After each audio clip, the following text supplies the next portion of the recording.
maaleykum ñu ngi fii unité 3 seet si woon le président Mamadou Moustapha Seck. waaw ñi ngi leen di ziar di leen nuyu yéen ñëpp yéen waa mbokku presse bi ñëw fekk si ma ci li nga xam ne tey muy jour bi nga xam ne dafa am solo ci li ñuy def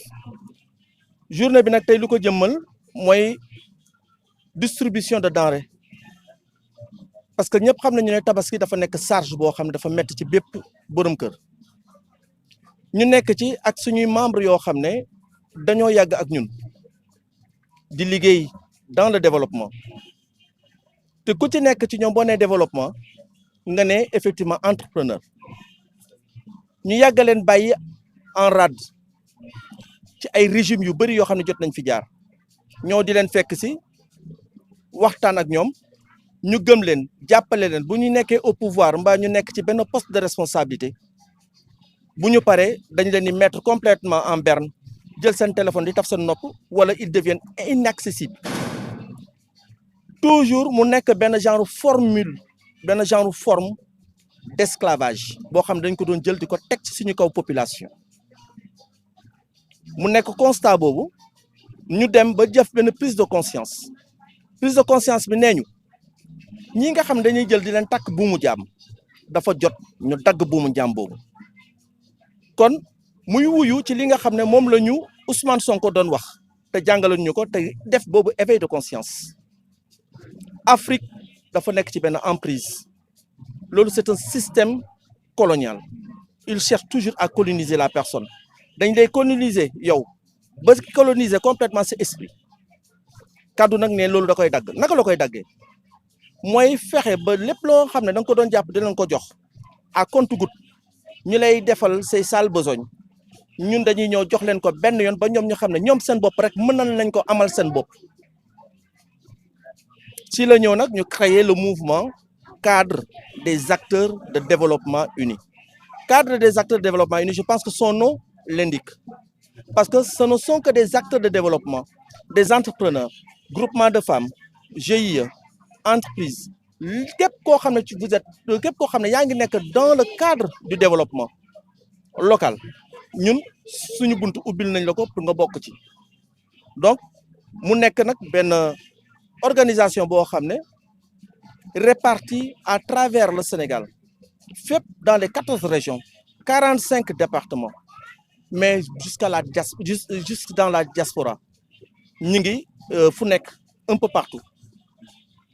ci biir loolu ñu doon liggéey ci l'autonomisation des femmes en formation en formalisation et en financement mais plus loin encore di jéem a fexe ñoom ñi nga xam ne dañ leen former finaliser leen formaliser leen ba pare financer leen mais accompagner leen ci ay formation de gestion d'entreprise formation gestion d'entreprise boobu bu ñu ci paree yemuñu si mais jox leen ay jumtuwaay yoo xam ne moom la ñuy liggéeyee parce que moom la état bi bëgg moom la gouvernement bi bëgg certes ñi ngi jàppale population bi mais bu ñuy xaar lépp ci ñoom rek ñu jàppale population bi ñoom ñëpp kese ñoom ñu koy def bu boobaa li ñu bëgg duñ ko am mais ñun ñii conscient de cet appel conscient de ce qu'ils nous ont demandé de faire étant membre de la conférence des leaders Diomaye président ñu ne nag duñ leen ci bàyyi ñu wéet ñun dañ leen ñoo fekk si leen ci avec nos propres moyens accompagner la population accompagner le groupement des femmes en les formalisant en les accompagnant créer aussi des unités de production et à la fois en fin de compte aller jusqu'à créer effectivement benn chaîne de valeur boo xam ne dina ñëw pour ñëw relever un peu li ñuy wax comment dire encore panier ménagère bi de sorte que bu subaa politicien bu ñëw di wax ak ñoom dootu ñu nekk ci ab jaam bu nga xam ne dañ koy yëkkati mu jóg ñu ne ko toogal mu toog bul dem mu toog demal mu dem parce que tamit dafa jot nag pour que ñun ñu moomaat suñu bopp nag ci loolu la kàddu di def la ñu doon dem ñu leen koy jàpp di leen ko jox ñun ñu jéem leen organiser ba mu mat sëkk jox leen pomme de terre jox leen soble mais aussi jox leen ay xar comme ça bu ko defee kenn doot ci nekk di daw ci benn kër politicien di dem di xaar enveloppe bu ñu lay dimbalee mais dina nekk loo xam ne ñoom daf fi nekk ci ñoom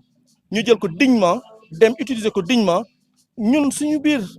organisation ñu mën a gérer lépp loo xam ne soxla nañ ko loolu moo jëmmal bés bi tey moo tax ñu woo leen pour ngeen ñëw fekk si li nga xam ne tey moom lañuy def ak nit ñi. nuñ ci lañ koy joxe mooy xam nañu ne denrée bi ci marché bi day dem ba toll ci benn hauteur boo xam ne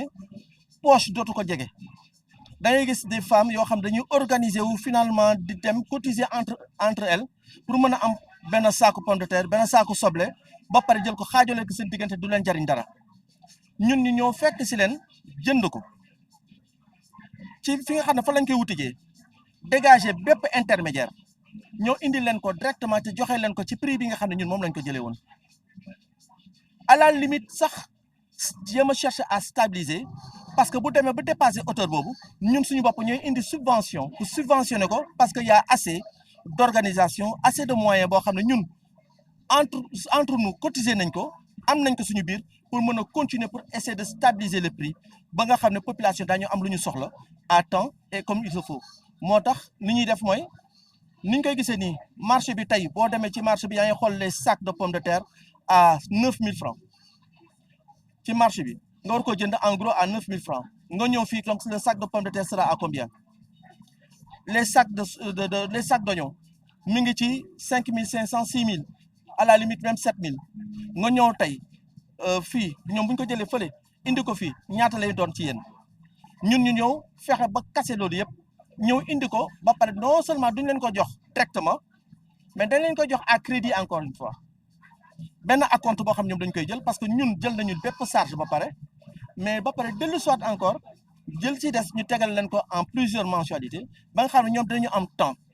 bu dal ñu mën ko def ñoom avec parce que je pense que loolu moo waral sax vous n'avez pas vu assez de présidentes ici li ci ëpp ci ñoom nu ñu leen organiser ak nu ñu leen former dem nañu ba ñoom seen bopp mënal nañu seen bopp dañuy am seen i kees période bi nii la ñu toj seen i kees pour mën a séddoo li nga xam ne moom moo nekk ci biir te ñu liggéeyal ko seen bopp alors donc bu ñu defee loolu seen autorisation boobu ak ni ñuy organiser seen mbootaay yi nga xam ne moom la ñuy def chaque dimanche wala chaque lundi ci la ñuy cotiser ñoom la nga xam ne mooy li ñuy rembourser à moindre coût ba nga xam ne dinañu rembourser ba am lu ñu bëgg te duñu sonn donc notre contexte boobu la ñuy def ak ñoom merci. Donc le crédit est étalé pour combien de mois? Ce sont des crédits comme par exemple bu fekkee denrée bi la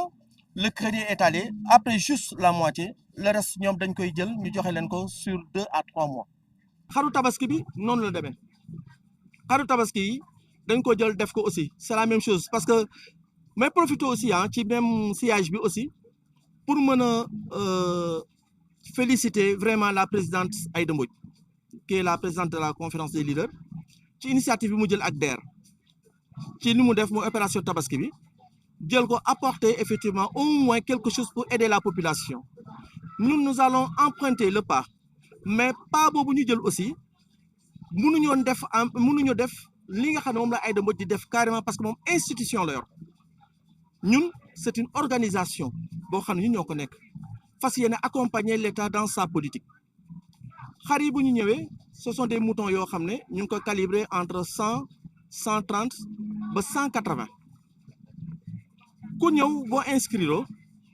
ñu xool dañuy tànn xar yoo xam ne nag tamit wax fa dëgg yàlla ak baaxul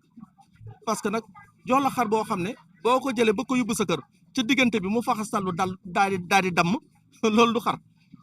xaru tabaski dafay mat donc ñun suñu ñëwee bu ñu indee xar yi képp koo xam ne tu es intéressé da ngay ñëw nga indi 60% yooyu boo ko indee li ci des ñu jël ko étaler la ko sur 2 mois admettons quelqu'un qui prend par exemple un mouton de 130 000 boo ko seetloo ci marché boo demee pour nga am xaru léegi 75 000 80 am na c'est très rare suñ la ko joxee mbote la da nga koy yar ba déwén mais ñun boo ñëwee avec 78 000 muy les 60% nga jox ñu ko ñun ñu jox la signanteeg yow li ci des les 40% ñu jël ko étaler la ko sur 2 mois admettons boo ko xoolee daf lay jox ñaata 25 000 donc boo ko imaginer da ngay xam ne carrément que borom kër googu dimbali nga ko ba nga xam ne dina tabaski ci xel mu dal mais dina la ko mën a rembourser aussi à moindre coût te du sonn du ngeen dàqanteeg moom doo leen dem ci moom di xawi suturaam mais da ngeen di dem juste pour mën a récupérer li nga xam ne moom la am bu fekkee ne ñëwul ngeen dem dimbali ko jëlal ko te du am benn xaar ma yàlla xëccoo du ci am dara du ci am loolu yëpp c'est pourquoi c'est pour aller chercher à garantir la dignité humaine parce que loolu la c'est la dignité humaine qu'on est en train de garantir sénégalais ñàkkul jom le sénégalais n'est pas indigne c'est parce que tout simplement dafa am des autorités yoo xam ne dañ fi nekkoon sonnal ñu nekkoon ci benn politique boo xam ne daf ñu yàqal lu bari alors donc ñooñu ñoo dem ba dugal ci ñun benn comportement boo xam ne gis nañu ne jikko yi ci boppam moo dem ba dañ ko corrompre jikko yooyu nag la ñu war a defaraat moo waral nag suñu slogan jub jubal jubbanti te pour nga def ko nag il faut faire violence sur soi apporter sa contribution personnelle par rapport à l'édifice bi nga xam ne moom la ñu reconstruire c'est ça notre pas loolu mooy suñu engagement ñun waa kaddu parce que dañoo xamul gestes yi ñuy def je suis parmi les leaders politiques yoo xam ne dans notre conférence de leaders amuñ ci fenn foo xam ne te nag il est bon de le dire balaa may répondre à ça mooy dafa am benn cas Aïda Mbodj dafa waxoon ci dialogue national bi képp ko yaakaar ne conférence des leaders bi nga xam ne tey moom la ñu jël état bi dafa am lu ñuy jox ba nga xam ne ku ci nekk da nga am ci loolu sukkandiku di ko def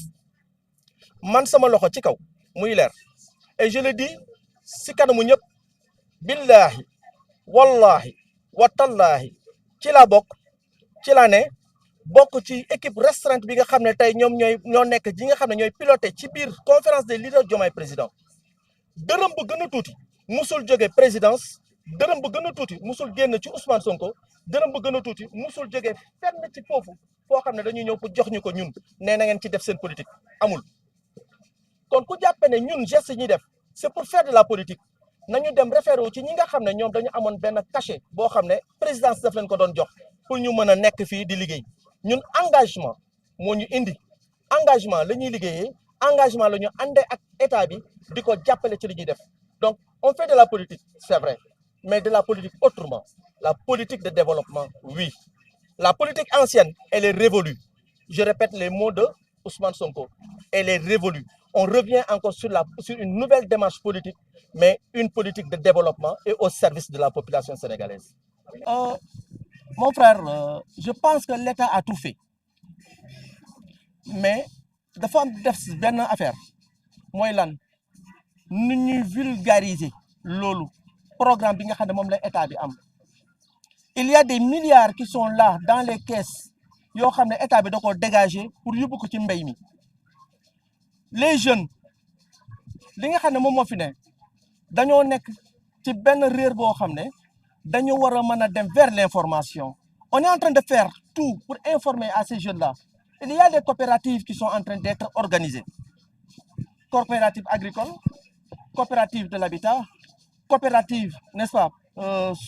sociales et solidaires. Mi ngi fi coopérative yaa ngi fi te coopérative buñ ci ne buñ la agréé am na fonds ak programme boo xam ne boo ko yoree voire même un projet boo xam ne yor nga ko nga yóbbu ko fa nga ko war a yóbbu nga dugal ko fa l'État est tout à fait prêt à vous accompagner à hauteur de votre projet ndax bu ko defee nga mën a dem liggéey li ngay liggéey. Il y a du travail le Sénégal est plein de travail mais xam nga lan mooy problème bi les gens ne sont pas informés les gens ne sont pas formés mais ñun suñu programme mooy sensibiliser accompagner formaliser et voire même aussi financer. Intérêt zéro. Nous marchons avec le programme économie sociale et solidaire. On est en droite ligne avec le programme bi nga xam ne moom la ñu état bi tegal moom la ñu Diomaye Faye jox moom la ñu le président Ousmane Sonko conseillé ñu def ko muy le programme de l'économie sociale et solidaire. Nous sommes en phase avec ça. Bien sûr. Vous savez, je dis que Moustapha Sarré, le ministre de la formation professionnelle, Moustapha Sarré, le ministre de la formation professionnelle, dama waxoon ne dinaa ko songu BSDA parce que état bi dama leen di songu BSDA parce que c'est un programme typique cadre des acteurs de développement. Un talibé, un métier. Ñu mu ne ñu Diomaye Faye moo ko wax donc da ngay gis ne kon li ñuy wax ne montre yu baax yëpp ñoo bokk heure parce que dañuy constater taalibe yoo xam ne dañuy nekk ci daara ja jàng ba jóge fa buñ fa jógee lan ngeen di gis en réalité li ci ëpp ñu jóge ci taalibe yi bu ñu demee